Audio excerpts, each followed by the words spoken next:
ចំណងជើងរឿងកោះនៃផ្កាថ្មមាសនិងអ្នកនេសាទចំណាស់កាលពីព្រេងនាយមានកោះដ៏តូចមួយព័ទ្ធជុំវិញដោយសមុទ្រពណ៌ខៀវស្រងាត់នៅចំកណ្ដាលកោះនោះមានដើមឈើវេទមិនមួយដើមដែលដុះចេញមកតែផ្កាថ្មធ្វើពីមាសសុទ្ធអ្នកភូមិទាំងអស់បានរស់នៅយ៉ាងសុខសាន្តព្រោះពួកគេជឿថាផ្កាថ្មមាសនេះគឺជាអ្នកការពារនិងនាំសំណាងមកឲ្យពួកគេ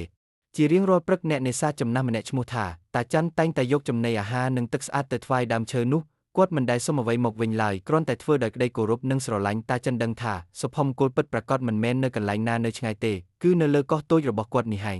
ប៉ុន្តែសេចក្តីសុខសាន្តមិននៅបានយូរឡើយថ្ងៃមួយមានហ្វូងមនុស្សចម្លែកមកពីកោះដទៃទៀតពួកគេមានរូបរាងធំស្លៀកពាក់ខោអាវចម្លែកហើយមានអាវុធទំនើបពួកគេបានមកដណ្ដើមយកកោះនោះហើយចាប់ផ្ដើមកាប់បំផ្លាញអ្វីគ្រប់យ៉ាង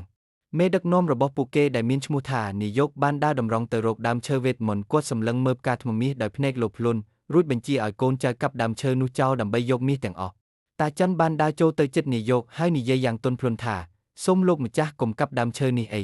ផ្កាថ្មមាសនេះគឺជាអ្នកការពារពួកយើងបើគ្មានវាទេកោះនេះនឹងត្រូវវិនាសនាយកសើចចំអកឲ្យតាច័ន្ទតាចាស់ល្ងង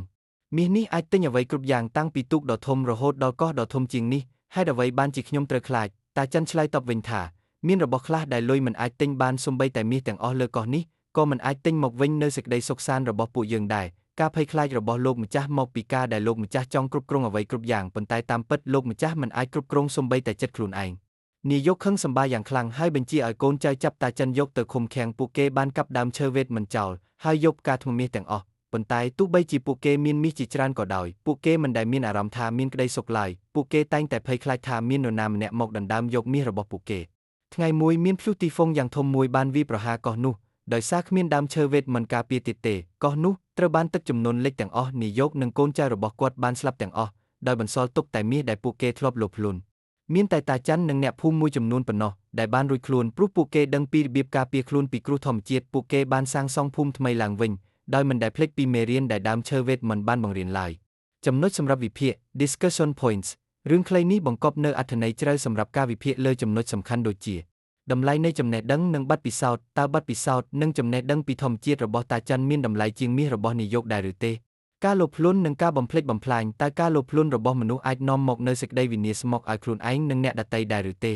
ទំនាក់ទំនងរវាងមនុស្សនិងធម្មជាតិតើការគោរពនិងការស្រឡាញ់ធម្មជាតិរបស់តាច័ន្ទអាចនាំមកនូវសេចក្តីសុខសាន្តមកឲ្យមនុស្សជាតិដែរឬទេ